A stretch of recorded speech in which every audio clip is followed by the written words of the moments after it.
मेरा नाम सना है और मैं कराची से ताल्लुक़ रखती हूँ। ये इन दिनों की बात है जब मैं कॉलेज में पढ़ती थी और मेरी उम्र तकरीबन 18 साल थी। मेरे मामू लाहौर में रहते थे और मैं पढ़ने के लिए उनके पास आई हुई थी। मेरे मामू का नाम शफीक था। मेरी माँ मामी इस दुनिया में नहीं रही थी। मेरे मामू वापडा में सरकारी मुलाजिम थे। इनकी एक ही साली थी। मेरे खालू के शौहर का इंतकाल हो गया था।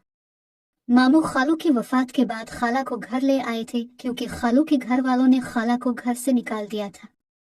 इसलिए मेरे मामू खाला का बहुत ख्याल रखते थे।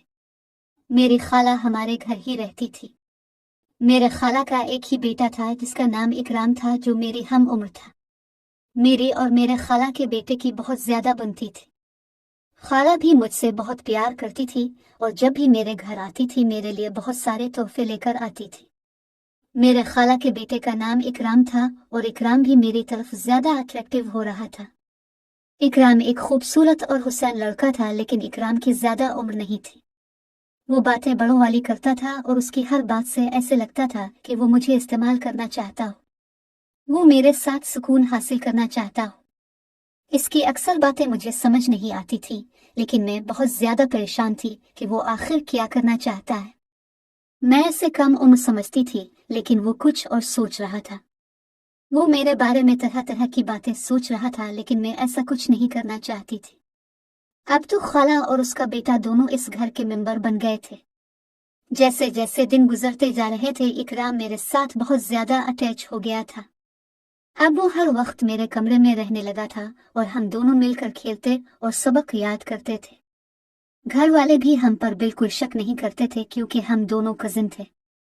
कोई भी हमारी तरफ ऐसी निगाह से नहीं देखता था और इकराम इस बात का बहुत फायदा उठाने की कोशिश करता। इकराम को जब भी मौका मिलता वो मेरे साथ अजीब सी बातें करने लग जाता। पहले तो मैं इकराम की बातों पर गुस्सा करती थी, लेकिन जैसे जैसे दिन गुजरते गए पता नहीं क्यों मुझे इकराम की बातें अच्छी लगने लगी। मेरा खुद दिल करता था कि इकराम के साथ मजे करूं। इकराम की बातें करने से मुझे बहुत अच्छा लगता था। इकराम के साथ मैं भी बुराई की तरफ जा रही थी, लेकिन मुझे इस बात पर यकीन था कि इकराम कभी भी मुझे किसी के सामने रुस्वा नहीं करेगा। फिर एक दिन इकराम मुझसे कहने लगा कि मैं तुमसे ताल्लुक बनाना चाहता हूँ। मुझे इकराम की कुछ बातें समझ नहीं आए। मैंने इकराम से कहा कि ऐसा कौन सा ताल्लुक बनाना चाहते हो? हम तो कजिन पहले से ही हैं। इकराम मुझसे कहने लगा, नहीं, मैं इस ताल्लुक की बात नहीं कर रहा। मैं बच्ची भी नहीं थी। मुझे इकराम की सारी बातें समझ आ रही थी क्योंकि मेरा भी दिल करता था कि इकराम मेरे साथ कुछ करे। इकराम मुझसे 1 साल छोटा था, लेकिन इसकी बातें बड़ों वाली थी। ऐसा लगता था कि इकराम पहले से ही इस काम में एक्सपर्ट हो। मैं पहले से भी बहुत ज्यादा खूबसूरत लग रही थी। इकराम भी मेरे हसन पर फिदा हो रहा था। वो हर वक्त मुझे हासिल करने की जिद करता। जब भी मुझे देखता तो देखता ही रह जाता। इसकी हालत से ऐसे लगता जैसे वो मेरे साथ खेलना चाहता हो। वो मेरी तरफ अजीब नजर से देखता था।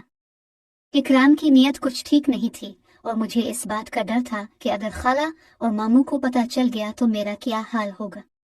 वैसे भी इकराम 1 साल छोटा है। मैं इसे समझाऊं ये काम ठीक नहीं है। 1-2 मर्तबा मैंने इकराम को प्यार से समझाने की बहुत कोशिश की, लेकिन वो अपनी जिद पर था कि मैं तुम्हें हर कीमत पर हासिल करके रहूंगा। पहले तो मुझे ऐसा लगा कि इकराम मुझसे मोहब्बत करता है, लेकिन वो मोहब्बत नहीं कुछ और करना चाहता है और मुझे ये बात समझ आ चुकी थी। मोहब्बत करने वाले ऐसे नहीं होते। इकराम कहने लगा, इतनी सी उम्र में तुम मोटी लग रही हो। इकराम की बात मुझे समझ आ गई थी कि वो क्या कहना चाहता है।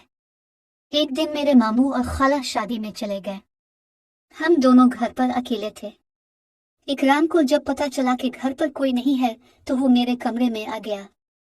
इस वक्त मैं बेड पर बैठकर टीवी देख रही थी। इकराम कमरे में आया और मुझसे कहने लगा कि आओ आज मिलकर कुछ देखते हैं। वो अपना मोबाइल भी साथ लेकर आया।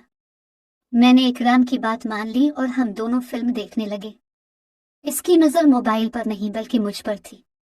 वो मुझे देखकर हंस रहा था। अचानक इकराम ने मोबाइल बंद कर दिया और मुझसे कहने लगा कि तुम मेरा साथ दोगी। मैंने इकराम से पूछा कि तुम किस साथ की बात कर रहे हो? तुम ये बात किसी को ना बताना। मैंने इकराम से कहा, पहले मुझे बात बताओ, बस तुम वादा करो कि किसी को नहीं बताओगी। इस रोज मैंने कहा कि मैं किसी को नहीं बताऊंगी। मैंने हामी भर ली कि ठीक है, मैं ये बात किसी को नहीं बताऊंगी। इकराम ने मेरा हाथ पकड़ा और कहने लगा, मैं तुम्हारी चिड़िया देखना चाहता हूँ। मैंने इकराम से कहा कि मेरे पास कोई चिड़िया नहीं है, तो वो मुझे देखकर हंसने लगा। क्या तुम अपनी चिड़िया मुझे दे सकती हो? मैं समझ गई थी कि इकराम किस चिड़िया की बात कर रहा है। फिर मैंने अपनी चिड़िया इसके हवाले कर दी। इकराम उसे पाकर बहुत खुश हुआ और वो इतनी अच्छी तरह से सब कुछ कर रहा था कि मुझे ऐसे लग रहा था वो पहले ये सब कुछ कर चुका हो। मुझे बस यही डर था कि मामू और खाला वापस घर ना आ जाएं। इकराम ने मुझे बातों पर लगा लिया। अब मेरा भी दिल रोज करता था कि उनसे यही सब कुछ करवाती रहूं। खैर, इकराम और मैं हम दोनों खुश थे। इकराम भी मेरी चिड़िया के साथ रोज खेलता था। इकराम हर तरफ से मजबूत और ताकतवर था, ऊपर नीचे दाएं बाएं सब जगह से फिट था। मैं और इकराम एक दूसरे के साथ बहुत खेलते थे। अब जब भी इकराम का दिल करता मेरे कमरे में आ जाता और मैं भी इकराम को मना नहीं करती थी क्योंकि मैं इकराम के साथ बहुत खुश थी। दोस्तों, अगर आपको हमारी ये कहानी पसंद आई है तो मेरे चैनल को लाइक, शेयर और सब्सक्राइब जरूर कर दें।